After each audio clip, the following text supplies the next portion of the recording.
দেখেন আমার ঘরবাড়ির অবস্থা আজকে সিরিয়াস অবস্থা হয়ে আছে। আজকে চিন্তা করেছি যে আজকে ঘরবাড়িগুলো ডিপ ক্লিনিং করব যেহেতু সামনে ঈদ চলে আসছে কোরবানি ঈদ।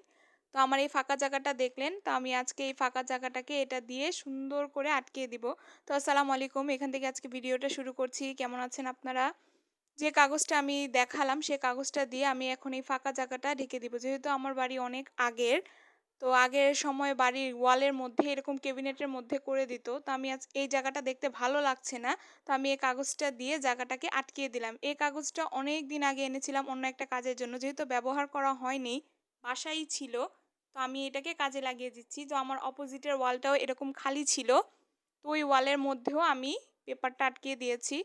এই সব কাজ করতে করতে ঘরবাড়ির অবস্থা অনেক খারাপ হয়ে গিয়েছিল। তো চিন্তা করলাম যে যখন হয়েছেই নোংরা তো ভালোভাবেই পরিষ্কার করে নেই। তো সোফাগুলো আমি প্রথমে সোফার উপর থেকে বালিশগুলো সরিয়ে সোফাটাকে ঝেড়ে তারপর বালিশগুলো দিয়ে দিচ্ছি। এই কাজগুলো করতে অনেক সময় গিয়েছে। আসলে ঈদ মুসলিমদের জন্য অনেক বড় কিছু ২ টা ঈদ। তো ঈদ আসার আগে তো টুকটাক একটু ক্লিন করতেই হয়। তো দেখতে পাচ্ছেন আমি যে খালি ওয়ালটা দেখিয়েছিলাম সেই খালি ওয়ালের মধ্যে আমি আমার ওই কাগজটা বা পেপারের মতো ফোম পেপারের মতো ওইটা লাগিয়ে দিয়েছি। তো আমার কাছে তো দেখতে অনেক সুন্দর লাগছে। তো আমি বারবার এই জায়গাটার ক্লিপ নিচ্ছিলাম। যেহেতু আমার বুদ্ধিতে করেছি, সেজন্য আমি বারবার এই জায়গাটার ক্লিপ নিচ্ছিলাম।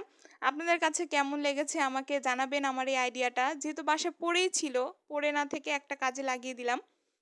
একটু ওয়াল আবার খালি লাগছে, সেই ওয়ালের মধ্যে আমি এই কাগজটা এনে লাগিয়ে দিব। তো আমার ওইখানকার সুপার জাগার কাজটা কমপ্লিট হয়ে গিয়েছে। খাটটাকে তো এখন ক্লিন করতে হবে। তো খাটটাকে প্রথমে মুছে ভালোভাবে মুছে নিচ্ছি। যে মুছে তারপর আমি ঝেড়ে নিয়েছি।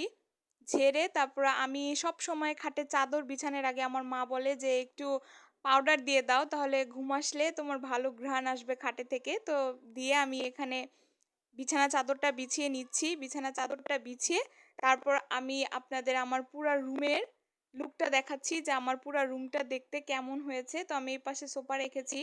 সোফার সাথে আমি সুকেস রেখেছি। সুকেসের সাথে এখানে খাটটা রেখেছি এভাবে।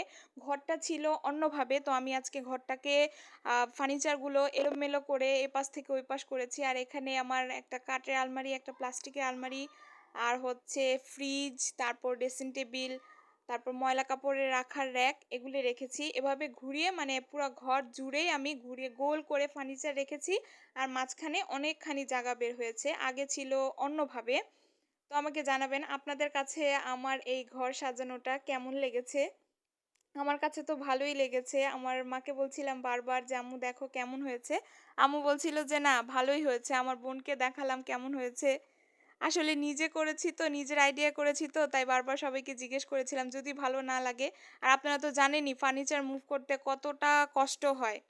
সামনে যেহেতু ঈদ আসছে তো আমি আমার ঘরটাকে রিনিউ করে নিলাম। নতুন লুক দিলাম ঘরটার। আমরা সাজবো তো ঘরবাড়ি কেন সাজবে না? তো এগুলি করতে করতে আমার অনেক সময় লেগে গেছে। তো আজকে কিছু এরকম রান্নাবান্না করতে পারেনি আম্মু। সেজন্য আজকে টুকটাক রান্নাবান্না করেছি। তো আগে ঘরবাড়ি গুছিয়ে ফ্রেশ হয়ে তারপর আমি এখানে গ্লাসে মানে বোতলে পানি নিয়ে নিচ্ছিলাম। গলার একদম শুকিয়ে গিয়েছে কাজ করতে করতে।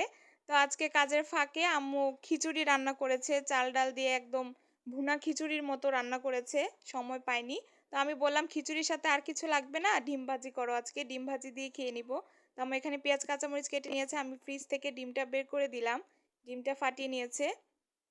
ডিমটাকে ভালো মতো ফেটে নিলে ডিম ভাজিটা মজা হয়। তো চুলায় কড়াই দিয়ে তেল দিয়ে দিয়েছে। তো তেলটা গরম হওয়ার পর ডিমটা দিয়ে দিল তেলের মধ্যে। তো আমি একটু নাড়াচাড়া করছিলাম। তো আমার মা আবার যেহেতু সবাই এখন মোবাইল দেখে আর মোবাইলে দেখায় রিলগুলিতে যে ফেসবুকের মধ্যে নাকি ডিম ভাজির ভিডিও ফেসবুক মামা ভাইরাল করে দেয়। তো আমার মা বলছিল তো ডিম ভাজির আমি যখন করছি তুমি ভিডিওটা ভালো করে নাও। আরেকটু ক্লিপ নাও। দেখো তোমার ভিডিওটা ভাইরাল করে দেয় নাকি। তো আপনারা আমাকে সাপোর্ট করবেন। আপনাদের সাপোর্টে আমি আরও দূর এগিয়ে যেতে চাই। আমি যেহেতু নতুন পেজ খুলেছি আপনাদের সাপোর্টেই আমি পেজটা বড় করতে পারবো। আর আপনাদের সাপোর্ট পেলে আমার এই কাজ করতে আরও উৎসাহ পাবো আমি। তো আমাকে প্লিজ সাপোর্ট করবেন, ফলো দিয়ে আমার পাশে থাকবেন। যদি আমার ভিডিও আপনাদের কাছে ভালো নাও লেগে থাকে সেটা আমাকে কমেন্টে জানাবেন। আমি সুন্দর করার চেষ্টা করব। তো যেহেতু খিচুড়ি দিয়ে খাচ্ছি তো আম্মু বলছিল যে লেবু ছাড়া ভালো লাগবে না। তো আমি ফ্রিজ থেকে লেবু এনে দিলাম। আমার মা আবার লেবুটা কেটে দিল। আমি যে এর আগের ভিডিওতেও বলেছি যে লেবু ছাড়া আমাদের আসলে খাবার ভালোই লাগে না। তো আজকে যেহেতু আমি টায়ার্ড ছিলাম অন্য কোনো ক্লিপই নিতে পারি নাই। এইটুক ক্লিপই মানে এগুলি করতে, করতে আমার সারাদিন চলে গিয়েছে আমাদের মা আর মেয়ের। তো আমি এখানে খাবারটা বেড়ে নিচ্ছিলাম আমাদের ২ জনের জন্য। যেহেতু অনেক কাজ করেছি, পেটে ক্ষুধাও ছিল। তো এই খাবারগুলো আমাদের কাছে অমৃতর মতো লাগছিল। আমার কাছে আসলে ডিম ভাজি দিয়ে যেকোনো ভাতও ভালো লাগে, খিচুড়িও ভালো লাগে।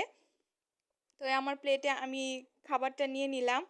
আর আমার ভিডিওটি এ পর্যন্ত দেখার জন্য আপনাদের সবাইকে অনেক, অনেক ধন্যবাদ। আমাকে লাইক দিয়ে যাবেন। আর আমার ভিডিওটা আমি আজকে এখানেই শেষ করছি। খেতে, খেতে আপনাদের সাথে আজকে এখানেই বিদায় নিচ্ছি। আসসালামু আলাইকুম সবাইকে। ভালো থাকবেন।